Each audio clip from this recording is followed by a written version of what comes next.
Hello guys, তোমাদের জন্য একটা নিউ ব্লগ নিয়ে চলে আসলাম। তো আজকে আমাদের বাড়িতে অনুষ্ঠান রয়েছে। আমি সকাল সকাল ঘুম থেকে উঠছি, তাই আমার চুলগুলো এরকম হয়ে গেছে। তো তো আমাদের বাড়িতে আজকে কি অনুষ্ঠান হচ্ছে না হচ্ছে তোমরা আমার সম্পূর্ণ ব্লগটা দেখতে থাকো। আজকে আমি ডে থেকে নাইট অবধি ব্লগ করব, অনেকটাই নেওয়ার চেষ্টা করব, কারণ পূজা হবে তো আমি একটু বিজি থাকবো, তাই যতটা নিতে পারবো ততটা নেওয়ার চেষ্টা করবো। তোমরা আমার সম্পূর্ণ ব্লগটা দেখতে থাকো।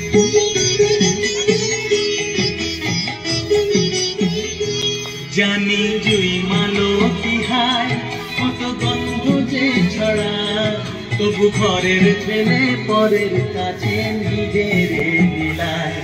জানি জুই মালো তিহায় এ শক্তিমান হয়ে গেছে গাইস, শক্তিমান।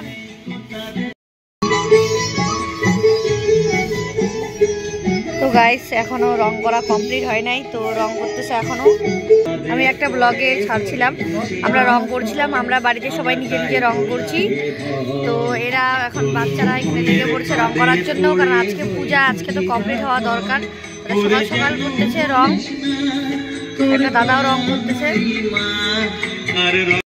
আজকে পূজা হবে, মনসা পূজা আর হবে কালী পূজা।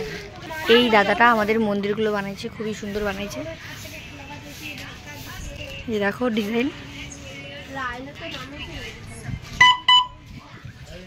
আর এরা মতলব সকাল সকাল একদম গান বাজাচ্ছে, এরা সকাল সকাল কালী ঠাকুরের গান, মনসা ঠাকুরের গান। আর গাইস সকাল সকাল দেখো পাহাড়টা কি সুন্দর লাগতেছে দেখতে, একদম পরিষ্কার পাহাড়টা একদম দেখা যাচ্ছে।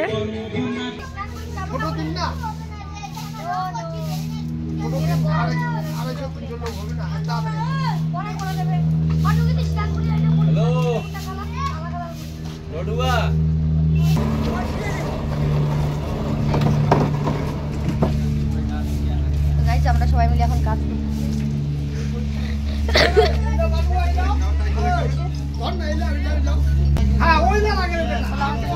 তো গাইস আমার বাবা কলা গাছ নিয়ে আসলো।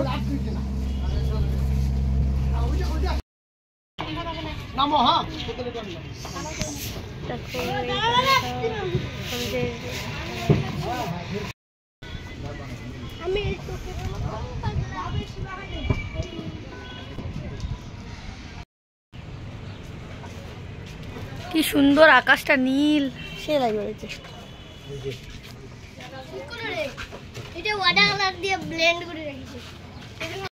তো এখন শুধু চেয়ার টেবিল এখনো লাগানো হয়নি, তো এখানে পূজার সব বাজার।